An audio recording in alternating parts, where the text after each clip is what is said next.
Robbie was a beautiful blonde-haired, blue-eyed little boy, and he had severe autism. He went to a school for children that had autism until he was 21, and then after that, I found out that all services for kids with autism just drop off the face of the earth. So I began doing a video blog that I did for about 4 years, and we followed all of his ups and downs and his adventures. You like this movie, Rob? Daddy loves. Oh, being very silly. On November 7th, 2017, I got a phone call at 7 o'clock in the morning that said that Robbie had had a seizure. They said it's been 20 minutes, he's not waking up. Robbie went to heaven that day. So about a year later, I was talking to a woman and she said, well, why don't you write a book? So I sat down, and then by the end of the week, I had 12 books all written out. The day that Robbie went to heaven, as someone left, they went out to my front yard and they said there was this little penguin on my front yard. And things like that just kept happening. We kept finding penguins everywhere we went. Finally, the day came where we went to Robbie's group home and we went to clean out his room. The very last movie that Robbie was watching was Happy Feet. We realized, I think we're getting a message from heaven. The mama in the book is me, obviously, and throughout the book she wears this necklace. And this necklace is very special because it contains Robbie's ashes.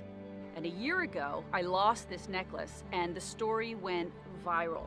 Inspiring story of friendship. A woman loses her most prized possession, a priceless pendant. It wasn't until she got home later that Sunday that she would get the email that turned everything around.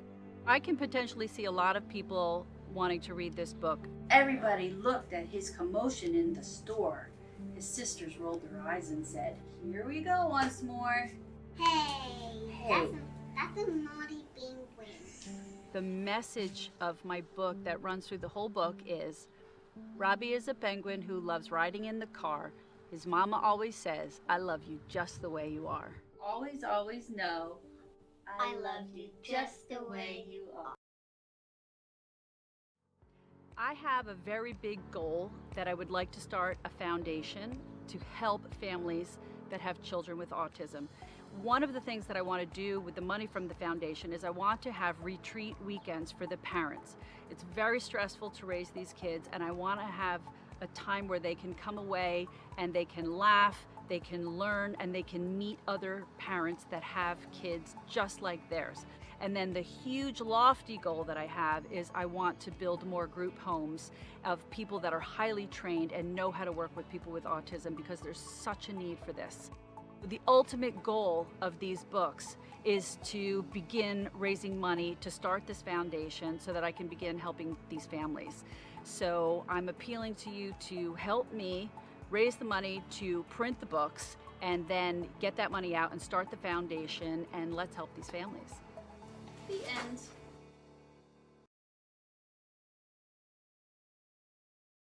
Hi, my name is Cindy Gellermini. I'm the author and illustrator of the children's book series, Robbie's World and His Spectrum of Adventures.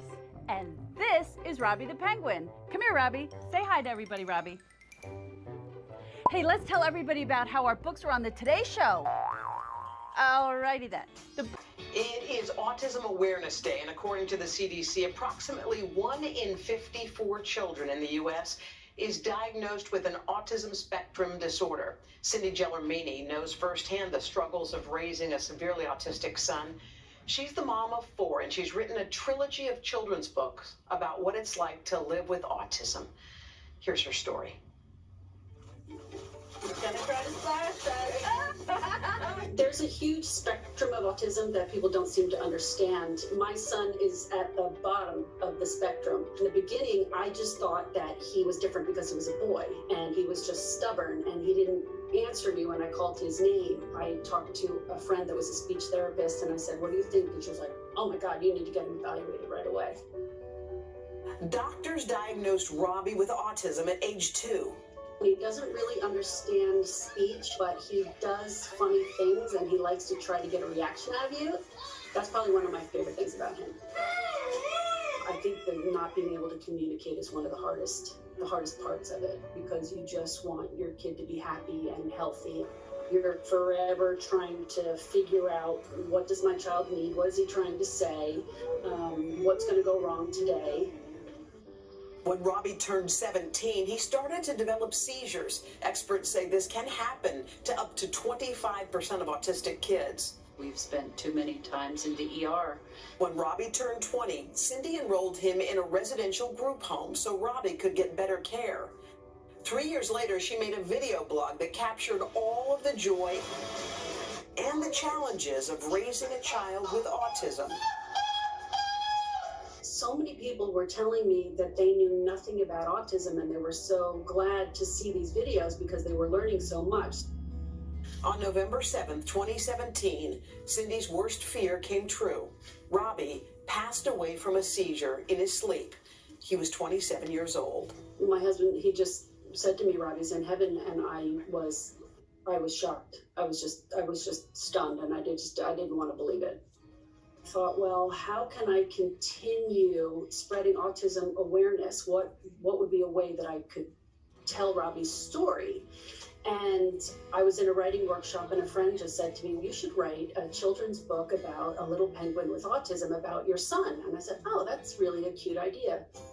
She called the trilogy of children's books Robbie's World and His Spectrum of Adventures. Each book starts with, Robbie is a penguin who loves riding in the car. His mama always says, "I love you just the way you are." And every chapter ends with the mama always saying to him, "I love you just the way you are."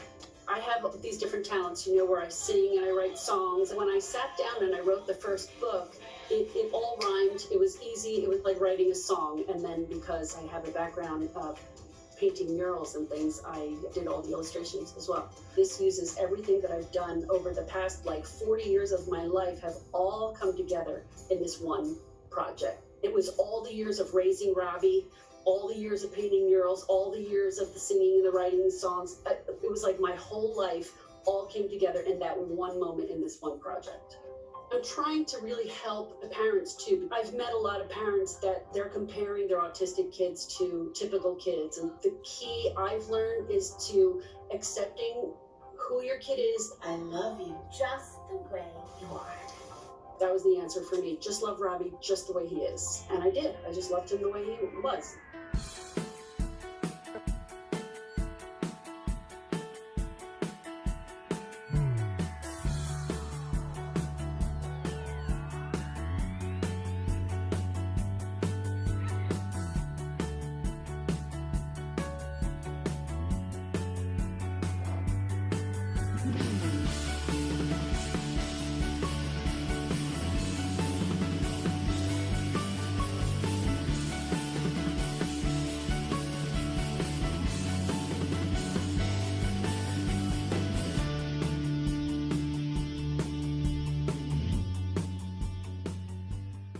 Welcome to Spectrum Perspectives, real talk with parents, professionals, and autism advocates, with your host, Cindy Gellermini.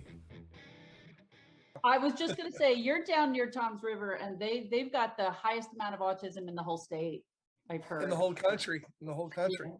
Well, I've heard California. Somebody's posting that California has beat us in number, no? New Jersey has the highest rate. We lost it for a while. Mm-hmm. For a little while, it was like Arizona. Okay. But we rallied the troops and Yay! had a couple more kids. Yeah. And New Jersey, right, currently, today, highest rate of autism in the country. Right. Yeah. Is it that there's more kids being diagnosed now that maybe that's a great question. Not have been 20 years ago, or it's all of that. Mm-hmm. Autism's the spectrum, right? Yeah. On the high end, they broadened it about 12 years ago. They increased it. So the kids, when you and I were kids, on the very top, would not have been diagnosed with autism. We would have been the weird kid sitting by himself at lunch, and maybe still living home with mom and dad if they didn't get the help they needed along the way. So that accounts for about 10%. Do I ever think the number was really 1 in 10,000? Never. Is it definitely better diagnosing of autism today? Yes. But are there more cases today than there ever were? Absolutely. Like, when was the last time you saw two blind children out in public? Have- Ever? Ever? You Yeah, know, no. or two children with hearing aids out in public that weren't together. You know what I mean? Just Right. randomly. When was the last time you saw two autistic kids in ShopRite? Today? Yeah. Yesterday? Like,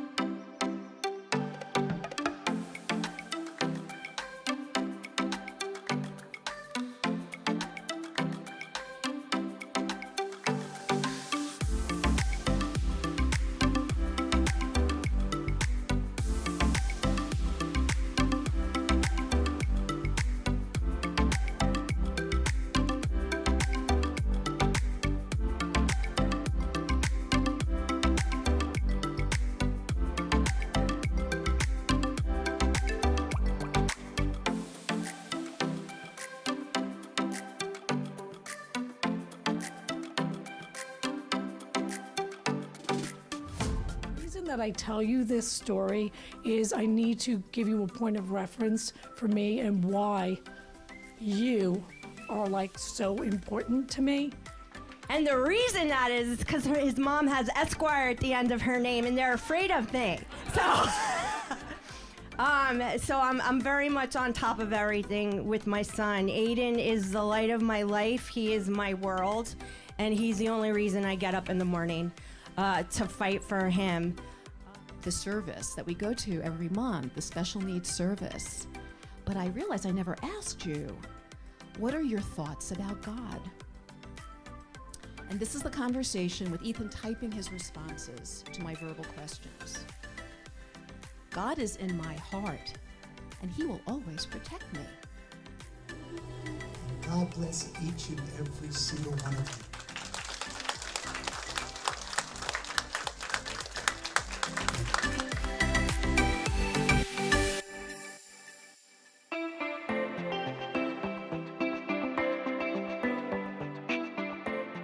We're going to treat you all like celebrities that day. That day, this is what you're coming into our world to be treated. Thank you to Cindy for asking us to participate. We're so excited to be able to do this. Okay. Like one Tuesday a month, a little bit early, so that it's just me in the salon, and we can give space to anyone who needs space and anyone with sensory issues, so that it's quiet and we can take our time and just make it as comfortable and as stress-free as possible for both the person getting the haircut and the caregiver.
I had parents, as I got older and life allowed me to have some influence, would call me and ask me and tell me about their children that had some sort of disability.